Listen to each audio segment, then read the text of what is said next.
नमस्कार, मैं वरुण कुमार। आप देख रहे हैं अमर उजाला। आज इस वीडियो में हम बात करने वाले हैं लॉरेंस बिश्नोई के बारे में। आज आपको लॉरेंस बिश्नोई और गोल्डी बराड़ से जुड़ी ऐसी बातें बताने वाले हैं जो आपने पहले कभी नहीं सुनी होंगी। इस चर्चा में आज मेरे साथ वरिष्ठ पत्रकार आलोक वर्मा मौजूद हैं। आलोक जी देश के कई बड़े मीडिया संस्थानों में काम कर चुके हैं। क्राइम और इन्वेस्टिगेटिव पत्रकारिता का बड़ा नाम है। आलोक जी आज हमें बताएंगे लॉरेंस बिश्नोई की पूरी कहानी। सर, बहुत स्वागत है आपका। सतविंदर सिंह नाम का एक लड़का लॉरेंस बिश्नोई बन जाता है। कैसे हुआ सर ये ट्रांसफॉर्मेशन? देखिए, लॉरेंस बिश्नोई या आप जिसको सतविंदर सिंह के नाम से भी कह सकते हैं, पुराना नाम, अगर उसके डोजियर पर आप डोजियर पढ़ेंगे तो 92 में इसका जन्म हुआ और ये ग्रेजुएट है।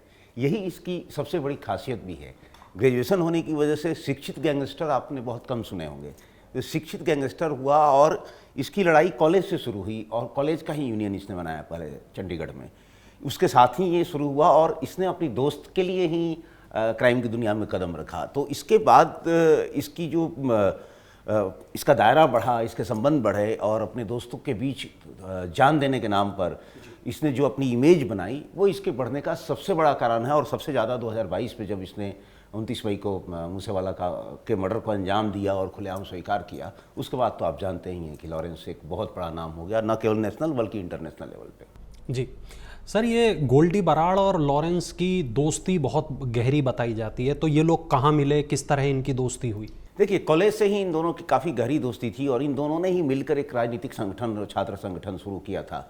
बाद में गोल्डी बराड़ जब ये गैंगस्टर की दुश्मनी शुरू हुई, गैंगवार की दुश्मनी शुरू हुई, तो गोल्डी बराड़ ने काफ़ी बढ़ चढ़ कर हिस्सा लिया। और गोल्डी बराड़ आज भी लॉरेंस के लिए सबसे बड़ा एसेट है, उसको सबसे बड़ी संपत्ति कह सकते हैं, क्योंकि गोल्डी बराड़ ही वो शख्स है जो टारगेट तय करता है। जैसे आप बाबा सिद्दीकी को लें या फिर मूसेवाला को लें या फिर दिल्ली में गटर क्लास के नादिर को लें, ये सब गोल्डी बराड़ के टारगेट थे। गोल्डी बराड़ टारगेट सेलेक्ट करता है, लॉरेंस से डिस्कशन होती है और तब एग्जीक्यूट किया जाता है कोई किसी भी क्राइम को, किसी भी वारदात को, चाहे एक्सटॉर्शन का मामला हो या फिर कत्ल का मामला हो।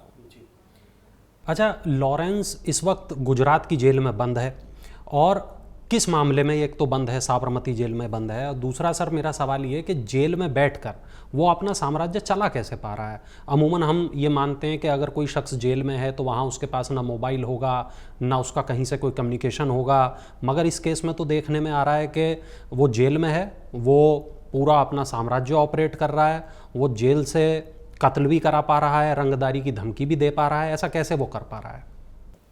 देखिए, ये जो मैं आपको बताने जाऊंगा, जेल में तो बंद है, आपको पता है, एक्सटॉर्शन के मामले में और मर्डर के मामले में। लेकिन जो मैं आपको बताने जा रहा हूँ अब कि जेल से उसका साम्राज्य कैसे चलता है, वो शायद कोई सरकारी अफसर या सर्विंग ऑफिसर नहीं बताएगा और ना ही ऑन रिकॉर्ड स्वीकार करेगा। लेकिन जो मैंने अपने कैरियर में लॉरेंस पर काम करने में या लोगों से बात की, जो ऑफिसरों से बात की, जेल अफसरों से कहिए या जो उसके इंट्रोगेटर थे उनसे कहिए, तो मुझे जो पता चला उसके हिसाब से लॉरेंस अपना व्यवहार बहुत बहुत ही अच्छा रखता है।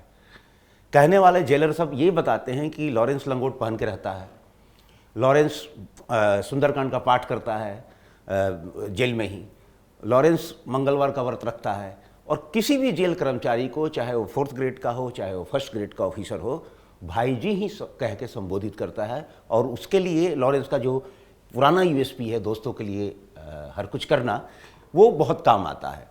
तो जितने जेल में रहा, चाहे वो साबरमती हो, चाहे वो तिहाड़ हो, चाहे वो पंजाब के जेल हो या कहीं और जाएगा, झारखंड बिहार में भी इसके खिलाफ मुकदमे हो गए, जहाँ भी ये रहा, इसके जेल में बहुत अच्छे सूत्र बने, बहुत अच्छे संपर्क बने। और यही वजह है कि वो अपना साम्राज्य ही नहीं बल्कि जेल से इंटरव्यू भी देने में कामयाब हो जाता है और लोग कुछ नहीं कर पाते। सर, जेल से इंटरव्यू कैसे हो सकता है? मतलब हम नाम तो नहीं लेंगे उन चैनलों का जहां पर उन्होंने इंटरव्यू दिए, लेकिन जेल में किस तरीके से फ़ोन पहुंच जाते हैं, जेल में किस तरह ये लोग इंटरनेट इस्तेमाल कर पाते हैं, ये किस तरह हो पाता है ऑपरेट? देखिए, जेल में फ़ोन पहुंचना तो आम बात है, लेकिन स्मार्टफोन का पहुंचना बड़ी बात है। स्मार्टफोन का पहुंचना और नेटवर्क का होना, तभी आप वीडियो इंटरव्यू कर पाएंगे, जब तक वहाँ डाटा नहीं होगा। तो जाहिर सी बात है कि बिना किसी जेल के ब्रेक के, यानी जेल ब्रेक के, और आपको बताऊं कि लॉरेंस बिश्नोई का या गैंगस्टर और आतंकवादियों का जो गठजोड़ शुरू हुआ वो भी जेल ब्रेक से ही हुआ, वो आगे हम चर्चा करेंगे। लेकिन अभी जो आपने पूछा फ़ोन के बारे में, फ़ोन वरुण जब कहीं भी पहुंचता है जब, तो वो बिना किसी जेल स्टाफ के मिली भगत के नहीं पहुंचता। और ये जग जाहिर है कि हमारे यहाँ पर जो दिल्ली के तिहाड़ में मंत्री तक बंद रहे उनके किस किस तरह की सीडी आई, तो इस मामले में तो जेल प्रशासन ही सीधे तौर पर दोषी या जिम्मेवार ठहराया जाना चाहिए और ठहराया जा भी सकता है। और मैं पत्रकारिता के एथिक्स के खिलाफ मानता हूँ कि किसी गैंगस्टर का मैं इंटरव्यू करूँ। मैंने अपने करियर में कभी इसकी कोशिश नहीं किया है, लेकिन वो बहुत ज़्यादा दबाव में आकर किया है। मैंने इंटरव्यू करने की कोशिश नहीं की, इसलिए नहीं की क्योंकि इनका महिमा मंडन ही इनको बड़ा बनाता है। अच्छा सर, लॉरेंस के गैंग में कितने अपराधी हैं, कितने शूटर हैं, और कैसे ये लोग उसके लिए जान तक देने को तैयार हो जाते हैं? मैंने आपको पहले सवाल के जवाब में ही बताया था, जो कहा था मैंने कि लॉरेंस की यूएसपी है अपने दोस्तों पर जान देना, दोस्तों के लिए जान देना, उनके लिए सब कुछ, वो सब कुछ करना जो कानूनी और गैर कानूनी हो, उनके परिवार के लिए भी वो सब कुछ करना जो कानूनी हो या फिर गैर कानूनी हो। जहाँ तक आपने पूछा लॉरेंस के शूटर्स, तो एनआईए की चार्जशीट जो लॉरेंस के खिलाफ है उसमें बताया गया है कि लॉरेंस के देश भर में 700 शूटर्स हैं, जिसमें अकेले 300 केवल पंजाब में हैं। तो 700 शूटर वाला ये गैंगस्टर सबसे बड़ा सिंडिकेट है, इसीलिए ये कामयाब भी होता है। फिर डिजिटल रेडिकलाइजेशन जो गैंगस्टरों के बीच हो गया है, आज देखिए, आज के अगर दिल्ली के अंडरवर्ल्ड की बात करें, दिल्ली, एनसीआर, पंजाब, राजस्थान, जो हम लोग आसपास के स्टेट्स हैं उसकी बात करें, तो इस समय 2 लोग क्राइम की दुनिया पर राज कर रहे हैं, नीरज भवाना और लॉरेंस बिश्नोई। नीरज भवाना को लोग कहते हैं कि आईएसआई से भी जुड़ा हुआ है और दूसरे मतलब देश विरोधी तत्वों से भी जुड़ा हुआ है, लेकिन लॉरेंस के लिए लोग कहते हैं कि नहीं, वो देशभक्त भी है और उसके जो उसकी जुड़ाव है वो देश के प्रति भी है। लेकिन जो एनआईए की चार्जशीट कहती है वो ये बताती है साफ तौर पर कि लॉरेंस का गठजोड़ गैंगस्टर सिंडिकेट खालिस्तानी आतंकी संगठन से रहा है, होता है, और इसकी शुरुआत नाभा जेल ब्रेक से 2016 में ही हो चुकी थी। अच्छा सर, लॉरेंस बार बार इस बात को तो कह रहा है कि सलमान खान माफ़ी मांग लें तो हम उन्हें माफ़ कर देंगे, छोड़ देंगे, लेकिन क्या उद्देश्य केवल माफ़ी है या इसमें रंगदारी भी छुपी है? देखिए, न केवल सलमान को ये कहना 26 साल पुरानी दुश्मनी को माफ़ करने की बात, अगर इसको ये कहना होता तो राखी सावंत नाटकीय अंदाज में कान पकड़ के ट्विटर पे माफ़ी मांग चुकी हैं। सलमान ने कभी इसके खिलाफ कोई बदतमीजी जैसी बात नहीं की है। इसको अगर माफ़ी करना होता तो इतना बड़ा झगड़ा होता ही नहीं, और फिर से मुंबई ट्रैफिक पुलिस के व्हाट्सएप पर 5 करोड़ की रंगदारी की मांग ना पहुँचती, जो कल लेटेस्ट पहुँची है।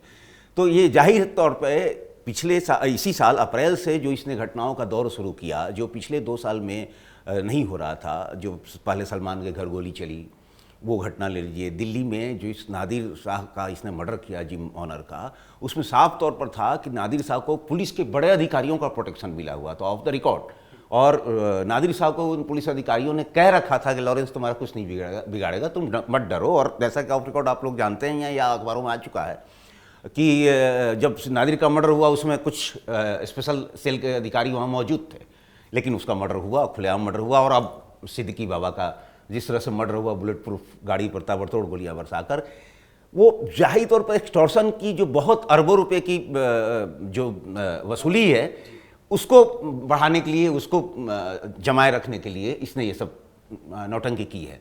क्योंकि सलमान को माफ़ कर देने वालों में से ये नहीं है, सलमान को छोड़ के फिर किसी और को पकड़ेगा। अच्छा सर, लॉरेंस का जो पूरा गैंग है ये किस तरह काम करता है, यहाँ पर किस व्यक्ति का क्या रोल रहता है, ये सब कैसे तय होता है? बड़ा अच्छा सवाल है ये आपको।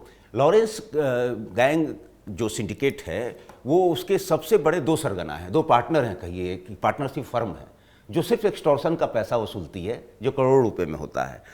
लॉरेंस और गोल्डी ये गैंग के प्रमुख संचालक हैं। उसके बाद लॉरेंस के भाई सचिन का काम है युवकों को रिक्रूट करना। जो आप यूथ देखते हैं वो आप देखते हैं कि सलमान खान के घर जब शूटर पहुंचा तो बिहार के किस गांव से आया हुआ था, या अभी जो सिद्दीकी बाबा का मर्डर किया वो कहाँ से पहुंच गया था? हाँ, बहराइच से पहुंच गया था।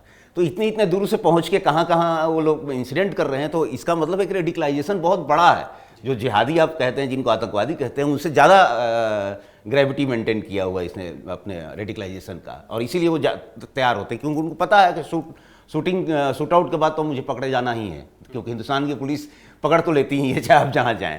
तो इसी तरह जो सवाल था आपका, उसमें आप जाहिर तौर पे सचिन बिश्नोई रिक्रूटमेंट का काम करता है। जो अमन सिंह, विक्रम बराड़ और अनमोल बिश्नोई हैं, वो गैंग का फाइनेंस का काम देखते हैं, यानी जो एक्सटॉर्शन से पैसा आया वो हवाला के जरिए या किसी और माध्यम के जरिए कैसे विदेश जाएगा और कहाँ पहुँचाना है, किसको, किसी दोस्त गैंगस्टर को मदद पहुँचानी है, उनके परिवार को देना है, ये सारा काम उनका है। और टारगेट किलिंग कहिए या टारगेट का सिलेक्शन कहिए या फिर क्राइम क्या करना है, इसका एग्जीक्यूशन कहिए, वो गोल्डी बराड़ और लॉरेंस बिश्नोई तय करते हैं जी। ये इनका फर्म है जी। अच्छा सर, लॉरेंस जब किसी को अपने गैंग में रखता है, जब कोई यूपी का, बिहार का, बहुत इंटीरियर का लड़का इनके गैंग में शामिल होता है, तो वो पूरी प्रोसेस क्या होती है और रिक्रूटमेंट ये जो होती है ये किस तरीके से होती है? आपको जानकर बड़ा आश्चर्य होगा कि लॉरेंस बिश्नोई कभी भी किसी भी शूटर से बात नहीं करता। वो किसी शूटर से आज तक मिला ही नहीं है। यही वजह है कि कन्फेशनल स्टेटमेंट होने के बावजूद भी पुलिस उस पर बहुत ज़्यादा मुकदमे नहीं कर पाती। ये बस हवा में ही होता है कि लॉरेंस बिश्नोई ग्रुप ने किया है। लॉरेंस बिश्नोई ग्रुप ने किया है, वो सोशल मीडिया पर एक्सेप्ट करता है उसका कोई साथी, लेकिन इससे आप लीगली लॉरेंस बिश्नोई को अदालत में प्रूव नहीं कर पाएंगे कि हाँ वही कर रहा है। यही उसकी सबसे बड़ी खासियत थी कि शूटर से डायरेक्ट बात नहीं करता। आप सोचिए कि हिंदुस्तान का सबसे बड़ा शूटर वाला गैंग खड़ा करना यूं ही संभव नहीं हुआ। ये इसके ग्रेजुएशन का भी कमाल है, इसकी बुद्धि का भी कमाल है, जो लॉ इसने कुछ दिन पढ़ा है उसका भी कमाल है, और इसके अपने व्यवहार का भी कमाल है। तो ये शूटर से बात नहीं करता। और ज़्यादातर जो रिक्रूटमेंट जो मेरी जानकारी में है या जो इंट्रोगेटर बताते हैं, जांच अधिकारी बताते हैं, डिजिटली होता है। यानी फेसबुक के थ्रू हो, इंस्टाग्राम के थ्रू हो या यूट्यूब के थ्रू हो, वो जो यूथ होता है लॉरेंस नमस्कार करके भेजता है, उधर से फिर उसको रेकी किया जाता है।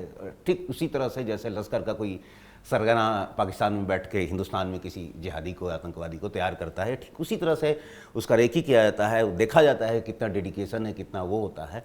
कई बार मैंने ये सुना है कि एक शूटर एक सूझ, बस उसको सूझ दिया गया, एक रिवॉल्वर का सूझ दिया गया और उसने गोली चलाई। मतलब जूते के बदले मर्डर, जूते के बदले गोली, मर्डर करे या फिर गोली चलाए। जैसे कि दिल्ली में जब एक्सटॉर्शन की बात होती है, जब बात नहीं सुनता, जैसे कि हिमांशु भाऊ ने किया नारायणा में या तिलक नगर में, तो गोली चलानी होती है। तो उसमें शूट आउट के लिए ऐसे ही लड़के भेजे जाते हैं जो फर्स्ट टाइमर हों, यानी पहली बार क्राइम में आए हो। तो ये काम कर दोगे तो तुमको गैंग में शामिल कर लेंगे, ये क्राइटेरिया होती है। तो उस काम के लिए वो तैयार हो जाते हैं और फिर इस तरह उनकी शुरुआत हो जाती है। फिर वो लॉरेंस के गैंग के शूटर बन गए।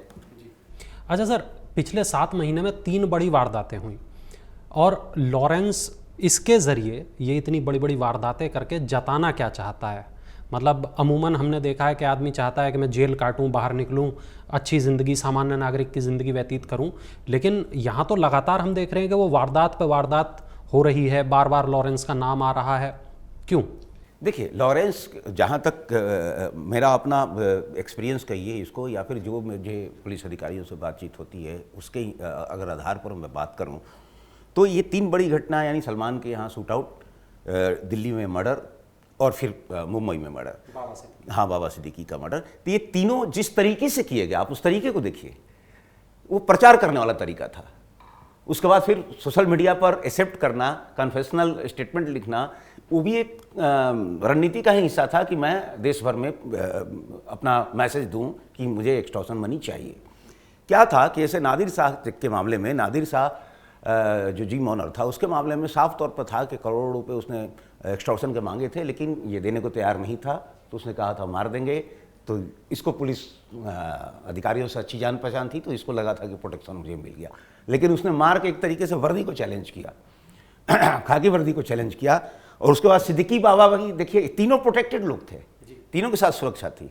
मतलब सलमान के घर शूट आउट, उसके बाद आपका सिद्दीकी और ये नादिर, तीनों को इसीलिए उसने मर्डर किया कि एक मैसेज जाए देश भर में। और ये तीनों ट्रेंड किया सोशल मीडिया पर, तीनों मर्डर ने, तीनों शूट आउट ने ट्रेंड किया, शूटर भी ट्रेंड किए, लॉरेंस ने भी ट्रेंड किया, नंबर 1 पे ट्विटर पर रहा 2-3 दिन।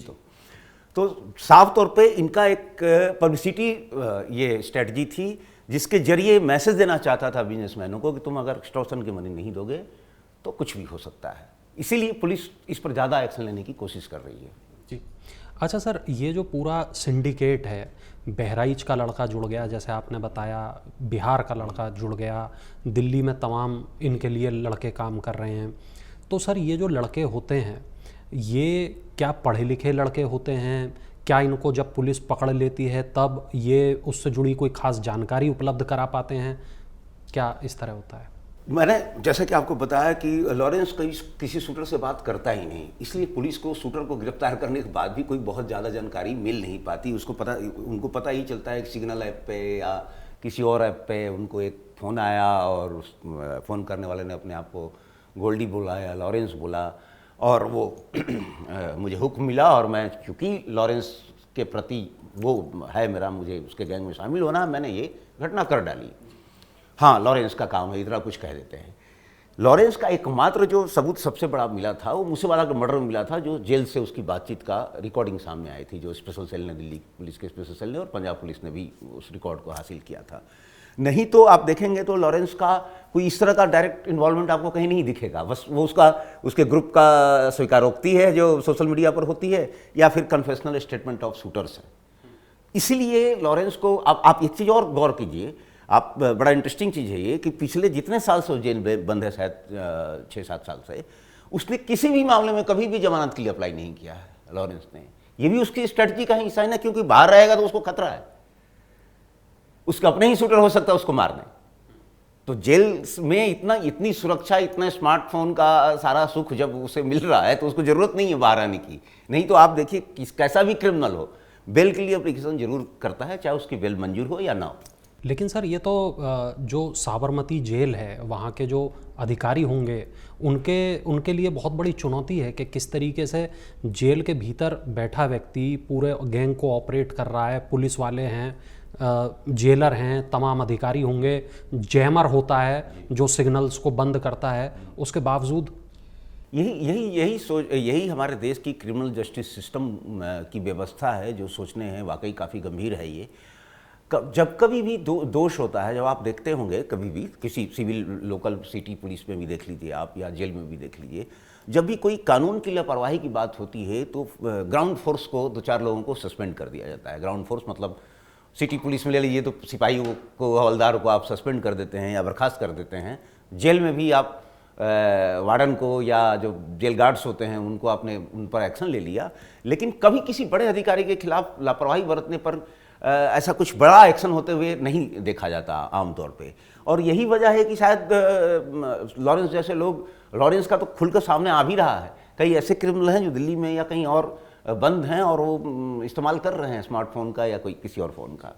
अच्छा सर, एक बिल्कुल आखिरी सवाल कि लॉरेंस का बार बार खालिस्तान कनेक्शन एक निकल कर आता है, थोड़े वक्त पहले आपने भी इस बात का जिक्र किया था, ये खालिस्तान कनेक्शन क्या है उसका? देखिए, अगर हम NIA की बात करें, जो मेरी नॉलेज है, जो मेरी जानकारी है, उसके हिसाब से नाभा जेल ब्रेक की घटना जो हुई थी 2016 में, जिसमें नाभा जेल को तोड़ के गैंगस्टर पुलिस की वर्दी में आए थे और उन्होंने कई गंभीर आतंकवादियों को छुड़ाया था। वहीं से खालिस्तान सिंडिकेट, खालिस्तानी संगठन और गैंगस्टर में वो शुरू हुआ, मेलजोल और गठजोड़ शुरू हुआ। लॉरेंस बिश्नोई जैसे गैंगस्टर या और भी जो भी गैंगस्टर हैं, वो खालिस्तानियों की तरफ इसलिए मुड़े, जो पंजाब बेस्ड गैंगस्टर की बात कर रहा हूँ मैं, वो पंजाब बेस्ड या राजस्थान बेस्ड, ये लोग खालिस्तानियों की तरफ इसलिए मुड़े क्योंकि इनको चाहिए था अत्याधुनिक हथियार, ऑटोमेटिक पिस्टल और ये चीज़ें चाहिए था। तो खालिस्तान के लोग इनको मदद करते रहे, आज तक करते हैं। ड्रोन से जो पंजाब में बहुत ज़्यादा आप देखते हैं कि पिस्टल आता था, वो सब इसीलिए होता था। और खालिस्तानी के कहने पर, जो NIA की चार्जशीट भी बता रही है, ऑन रिकॉर्ड बता रही है कि खालिस्तानी संगठनों के कहने पर, जैसे रिंदा है या लाठी है, लाडी है, इन सबसे लॉरेंस के कनेक्शन ऑन रिकॉर्ड चार्जशीट में है। और कहा गया है कि खालिस्तानियों के कहने पर लॉरेंस ने टारगेट किलिंग, लॉरेंस बिश्नोई की गैंग के लोगों ने टारगेट किलिंग किया भी है। न केवल लॉरेंस, दूसरे गैंगस्टर के लोगों ने भी टारगेट किलिंग की है, जिसमें कुछ हिंदू नेता भी शामिल थे। चलिए, बहुत शुक्रिया सर इस तमाम जानकारी के लिए, और मुझे उम्मीद है हमारे दर्शकों को ये तमाम जानकारी पसंद आई होगी। अगर आपको ये वीडियो पसंद आया तो लाइक, शेयर, सब्सक्राइब ज़रूर कीजिएगा और अमर उजाला देखते रहिए, ताकि ऐसा ही नया कंटेंट, बढ़िया कंटेंट आप तक पहुंचता रहे। धन्यवाद। आप आप ये वीडियो YouTube पर देख रहे हैं तो हमारे चैनल को सब्सक्राइब करें और बेल आइकन को दबाना ना भूलें। अगर आप Facebook पर ये वीडियो देख रहे हैं तो हमारे पेज को लाइक करें।